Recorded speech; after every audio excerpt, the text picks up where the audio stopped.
MoneyVedam channel நேயர்களுக்கு அன்பு வணக்கம். இந்த பாண்ட்ஸ் அப்படிங்கிற முதலீடுலேருந்து நம்மளுக்கு இரண்டு விதமான ரிட்டர்ன்ஸ் கிடைக்குது. ஃபஸ்ட்டு ரிட்டர்ன் அதோட அவங்க கொடுக்குற அந்த கூப்பான் ஆர் இன்ட்ரெஸ்ட் ரேட் பீரியாடிக்காக கொடுக்குறாங்க, நம்ம அதை கலெக்ட் பண்ணிக்கிறோம். ரெண்டாவது we hold it till maturity and at the time of maturity நம்ம என்ன பண்ணுறோம், அந்த பாண்டை விற்கிறோம், நம்ம போட்ட அசல் நம்மளுக்கு திரும்பி வந்துடுது. So if you hold the bonds till maturity it somewhat behaves like the fixed deposit. ஏன்னா எஃப்டிலையும் காசு போடுறீங்க, இன்ட்ரெஸ்ட் வருது, அட் த எண்ட் வந்து மெச்சூரிட்டியும் அவங்க திருப்பி கொடுத்துட்றாங்க. So, in terms of taxation also, bonds are identically taxed to FDs. Periodic interest வந்து taxed as interest income. ஃபைனலாக நீங்கள் எடுக்கிறீங்க, அந்த அமௌண்ட்டில் வந்து உங்களுக்கு சேம் அமௌண்ட் வந்துருச்சுன்னா பிரச்சனை இல்லை மெச்சூரிட்டியில். பட் நீங்கள் மெச்சூரிட்டிக்கு முன்னாடியே விற்கிறீங்க, உங்களுக்கு ஒரு கெயின் வருது அப்படின்னா that will be taxed as short term or long term capital gains. So இந்த ஹையர் இன்கம் டேக்ஸ் ப்ராக்கெட், அதாவது 30% டேக்ஸ் ப்ராக்கெட்டில் இருக்காங்க இல்லையா, அவங்களுக்கு இது ரொம்ப ஏற்புடையது இல்லை. அவங்க என்ன சொல்கிறாங்க, நீங்கள் இந்த மாதிரி டேக்ஸ் வரும்னு சொன்னீங்கன்னா நான் பாண்ட்ஸ்லேயே காசு போட மாட்டேன், இல்லை நான் எஃப்டிலே வச்சுக்கிறேன், இல்லைனா I will put it in other equity mutual funds, அந்த மாதிரி நான் வேறு இன்ஸ்ட்ருமெண்ட்ஸில் மாற்றிக்கிறேன் அப்படின்னு சொல்கிறாங்க. ஸோ யாருக்கு இந்த பாண்ட் இன்வெஸ்டிங் சூட்டபிள் அப்படின்னு பார்த்தீங்கன்னா, most likely for retirees who ever wants distribution of income. அவங்களுக்கே அவங்க ஒரு பென்ஷன் க்ரியேட் பண்ணிக்கணும் அப்படின்னா இந்த பாண்ட்ஸ் வந்து ஒரு நல்ல சோர்ஸ் ஆஃப் இன்கம் இருக்கும். ஏன்னா அவங்க 30% டேக்ஸ் ப்ராக்கெட்டில் இருக்க மாட்டாங்க, மோஸ்ட் லைக்லி 5% ஆர் 20% தான் இருக்க போகிறாங்க. ஸோ அவங்களுக்கு வந்து இது ரொம்ப சூட்டபிளாக இருக்கும். ஸோ இந்த ஆல்டர்னேட் கேட்குறாங்க இல்லையா, அவங்களுக்கு வந்து what is the alternate? They want something like bonds but they don't want it to be tax inefficient. அப்படின்னா அதற்கு ஒரே தீர்வு பார்த்தீங்கன்னா டெப்ட் மியூச்சுவல் ஃபண்ட்ஸ் தான். ஏன்னா தே ஆர் ஒரு பாண்டில் நீங்கள் இன்வெஸ்ட் பண்ணுறதுக்கு பதிலாக ஒரு 100 பாண்டு பேப்பரில் இன்வெஸ்ட் பண்ணியிருக்க ஒரு ஃபண்ட் மேனேஜர், அந்த ஃபண்டை தான் நம்ம போய் இன்வெஸ்ட் பண்ணுறோம். ரெண்டாவது, இந்த டாக்ஸேஷனை பொறுத்த வரைக்கும் நீங்கள் இந்த பாண்டில் இருக்க டாக்ஸேஷன் உங்களுக்கு டெப்ட் ஃபண்ட்ஸில் இருக்காது. ஸோ என்ன, what are the similarities or differences? இது ரெண்டும் ரொம்ப ஒற்றுமையாக இருக்க மாதிரி இருக்குது, ஆனால் இதில் நிறைய வேற்றுமைகள் இருக்குது. இதனால் நம்மளுக்கு பலன்கள் கிடைக்குமா அப்படின்னு பார்த்தீங்கன்னா கண்டிப்பாக உங்களுக்கு பலன்கள் இருக்குது. ஃபஸ்ட்டு விஷயம் என்னென்னா, ஒரு பாண்டை நீங்கள் வாங்க போகிறீங்க அப்படின்னா அந்த bond issue date, subscription date, அதுக்கு அந்த அவங்க இஷ்யூ பண்ணும்போது தான் நீங்கள் வாங்க முடியும், மற்ற டைமில் நீங்கள் வாங்க முடியாது. பட் இதுவே ஒரு டெப்ட் மியூச்சுவல் ஃபண்ட்னா அது எப்பயுமே ஓப்பன் தான், நீங்கள் எப்போ வேணால் என்ட்ரி பண்ணிக்கலாம். ஸோ வந்து இந்த டேட்டை தவற விட்டுடுவோமோ, இந்த இன்வெஸ்ட்மெண்ட்டை தவற விட்டுடுவோமோ அப்படிங்கிற பயம் உங்களுக்கு வேண்டாம். இரண்டாவது, நீங்கள் வந்து ஃபார் சம் ரீசன் நீங்கள் வித்ட்ரா பண்ணணும் அப்படின்னா இந்த பாண்டில் வந்து சில கிளாஸஸ் இருக்கும்.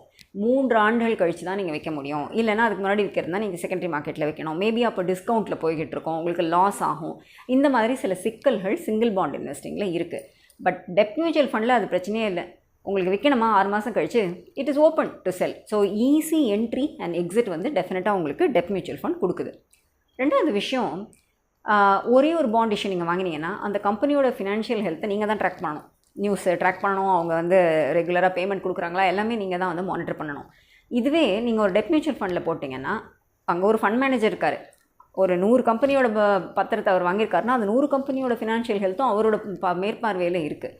ஸோ நம்மளுக்கு வந்து சம் எக்ஸ்பர்ட் ஓட சூப்பர்விஷனில் தான் நம்ம இன்வெஸ்ட்மெண்ட் இருக்குது அப்படிங்கிற ஒரு விஷயம் நமக்கு கிடைக்குது. அது ஒரு நல்ல விஷயம் when we invest in debt mutual funds. மூன்றாவது விஷயம், நீங்கள் வந்து இந்த பாண்ட்ஸில் இருக்கிற எந்த டாக்ஸேஷனுமே உங்களுக்கு டெப்ட் மியூச்சுவல் ஃபண்ட்ஸில் கிடையாது. பிகாஸ் டெப்ட் ஃபண்ட்ஸில் நம்ம இன்வெஸ்ட் பண்ணதுக்கப்புறமா இன்வெஸ்ட் பண்ணி அதோட ஏர்னிங்ஸ் அங்கேயே க்ரோ ஆக போகுது.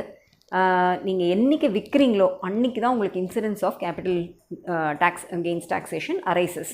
ஸோ நீங்கள் 3 வருஷத்துக்கு முன்னாடி விற்றீங்கன்னா உங்களுக்கு டேக்ஸ் ரேட் ஸ்லாப் ரேட் தான், 3 வருஷத்துக்கு அப்புறம் விற்றீங்கன்னா உங்களுக்கு long term capital gains with indexation பெனிஃபிட்டும் கொடுக்குறாங்க.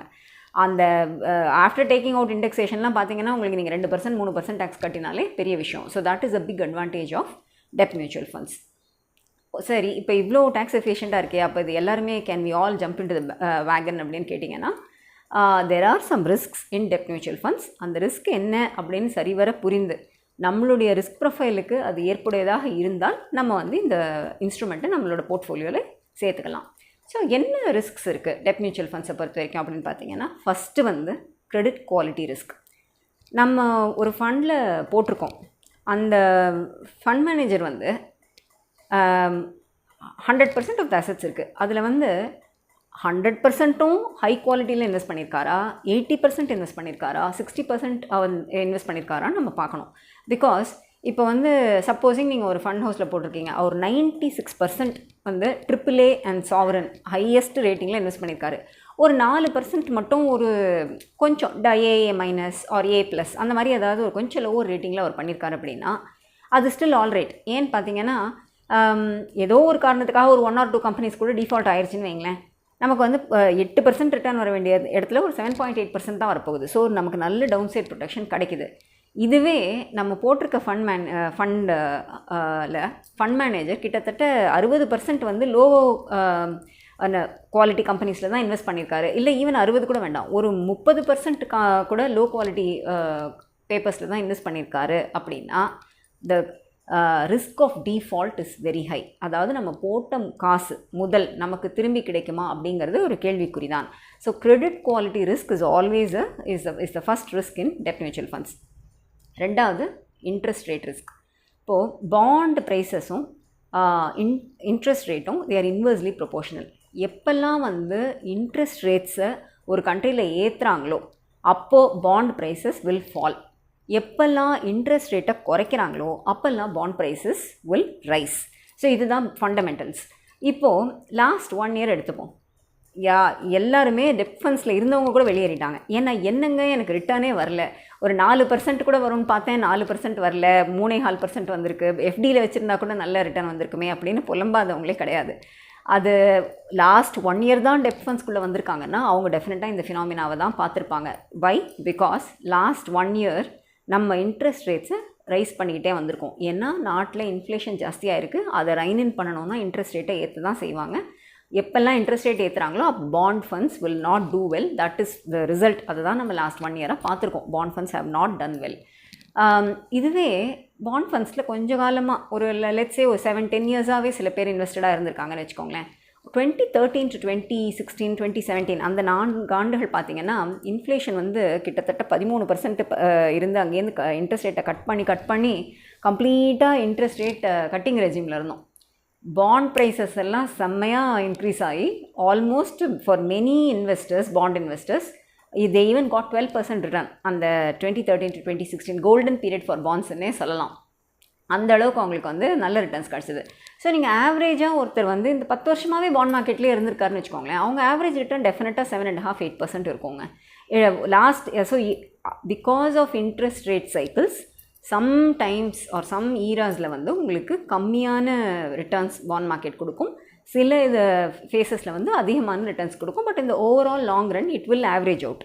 அதனால அது உங்களுக்கு பெரிய பிரச்சனை இல்லை. But what is important is to stay with high quality dept funds. கடைசியாக நம்ம பார்க்க வேண்டிய விஷயம் என்னென்னா டியூரேஷன் ரிஸ்க். அதாவது இந்த டெப்ட் மியூச்சுவல் ஃபண்ட்ஸில் இன்வெஸ்ட் பண்ணலாம் அப்படின்னு நீங்கள் உள்ளே வந்தீங்கன்னா கிட்டத்தட்ட ஒரு 12 கேட்டகரிஸ் இருக்குங்க. அதை எப்படி டெப்ட் ஃபண்ட்ஸை கேட்டகரைஸ் பண்ணியிருக்காங்க அப்படின்னு பார்த்தீங்கன்னா depending on their maturity.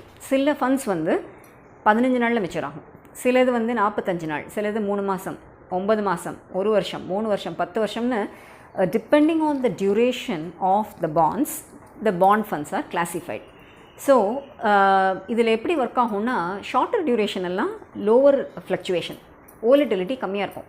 Longer டியூரேஷன்னா ஓலிட்டிலிட்டி ஜாஸ்தியாக இருக்கும், ஃப்ளக்சுவேஷனும் ஜாஸ்தியாக இருக்கும். ஸோ இன்ட்ரெஸ்ட் ரேட் கட் பண்ணுறாங்க அப்படின்னா ஹையஸ்ட் ரிட்டர்ன் வந்து உங்களுக்கு லாங்கஸ்ட் டியூரேஷனில் தான் கிடைக்கும். So depending on your risk profile you will have to choose. நான் வந்து இந்த ஷார்ட் எண்ட் ஆஃப் த ஸ்பெக்ட்ரமில் இருக்கணுமா இல்லை இந்த லாங் எண்டில் இருக்கணுமா அப்படிங்கிறத வந்து இது தீர்மானம் பண்ணிக்கணும். ஒரு சில இன்வெஸ்டர்ஸ் என்ன சொல்லுவாங்க, என்னோடய கோல்ஸ் எவ்வளோ தூரம் இருக்கோ அதுக்கு நான் என்னோடய இதை அலைன் பண்ணிக்கிறேன், என்னோடய பாண்ட் இன்வெஸ்டிங் அலைன் பண்ணிக்கிறேன் அப்படின்னு. It may work sometimes, it may not work sometimes. Because again ஏன்னா இது ஒரு தன்னிச்சையாக செயல்படுற ஒரு விஷயம் கிடையாது. இந்த பாண்ட்ஸுங்கிறது நாட்டில் இன்ட்ரெஸ்ட் ரேட் எங்கே இருக்குது, இன்ஃப்ளேஷன் எங்கே இருக்குது அப்படிங்கிறத பொறுத்து தான் செயல்படுகிறது. அதனால் இந்த aligning my investment with the duration of the பாண்டுங்கிறதும் it's a little tricky business. So நீங்கள் உங்கள் ரிஸ்க் ப்ரொஃபைல் வந்து ரொம்ப அக்ரெசிவாக இருக்குது அப்படின்னா yes you can go for the high fluctuation gilt funds அந்த மாதிரி நீங்கள் போகலாம். பட் ரிஸ்க் ப்ரொஃபைல் கம்மியாக இருக்குது, I want some stability in my portfolio அப்படின்னு சொல்கிறவங்களுக்கு there are about 4 or 6 categories in the short end of the spectrumலே நிறைய categories இருக்குது. நீங்கள் அதுலேருந்து நம்ம சூஸ் பண்ணிக்கலாம். ஸோ இந்த 3 ரிஸ்க் ஃபார் டெப்ட் ஃபண்ட்ஸை நீங்கள் மனசில் வச்சு எந்த டெப்ட் ஃபண்ட் இஸ் மோர் சூட்டபிள் எந்த ஃபண்ட் மேனேஜர் இல்லைன்னா சில பேர் வந்து என்ன பண்ணுவாங்க, இந்த டியூரேஷன் பார்க்காம they will go for a corporate classification, corporate பாண்ட்ஸ்ன்னு இருக்குது. தென் அவங்க வந்து என்ன பண்ணுவாங்க, ஒன்லி இன் கம்பெனிஸோட ஹையஸ்ட் ரேட்டட் கம்பெனிஸில் தே வில் இன்வெஸ்ட். அதுக்கப்புறம் பார்த்திங்கன்னா ஸ்பெசிஃபிக்காக banks and public sector units, banking and PSU டெப்ட் ஃபண்ட்ஸ்ன்னு இருக்குது. அந்த பேங்க்ஸும் பப்ளிக் செக்டர் யூனிட்ஸும் இஷ்யூ பண்ணுற பாண்ட்ஸில் மட்டுமே அவங்க வந்து இன்வெஸ்ட் பண்ணுவாங்க. ஸோ இந்த மாதிரி சில கேட்டகரிஸும் இருக்குது. ஸோ நீங்கள் வந்து which ever you are comfortable with along with the risks, நம்ம இப்போ பேசினோம் இல்லையா, interest rate risk, credit quality risk, duration risk, இந்த மூணுத்தையும் எடுத்து இந்த 12 கேட்டகரியில் எது உங்களுக்கு ரொம்ப சூட்டபுளாக இருக்கோ நீங்கள் வந்து அதில் இன்வெஸ்ட் பண்ணலாம். முடிந்தவரை அட்லீஸ்ட் 3 இயர்ஸ்க்கு வித்ட்ரா பண்ணாதீங்க. அப்போ தான் it will be very tax efficient. 3 இயர்ஸ்க்கு அப்புறம் any time whatever amount you need, you don't have to withdraw in full. நீங்கள் வந்து அதில் என்ன உங்களுக்கு அவசியமோ அதை மட்டும் நீங்கள் வித்ட்ரா பண்ணிங்கன்னா டேக்ஸ் இன்னுமே கூட கம்மியாகும். Because on the withdrawal amount எவ்வளோ கேபிட்டல் கெயின்ஸோ அந்த கெயின்ஸுக்கு நீங்கள் வித் இண்டெக்ஸேஷன் 20% டேக்ஸ் கட்டினா போகிறோம். So it will come out to be ஆக்சுவலாக எஃபெக்டிவ் டேக்ஸ் ரேட் பார்த்தீங்கன்னா 2 to 6% தான் இருக்கும், அதுக்கு மேலே இருக்காது. ஸோ தட் இஸ் வை டெப்ட் mutual funds are very very tax efficient. So சரியான தேர்வை செய்து பயனடைவீர்கள் அப்படின்னு நம்புகிறேன். நன்றி, வணக்கம்.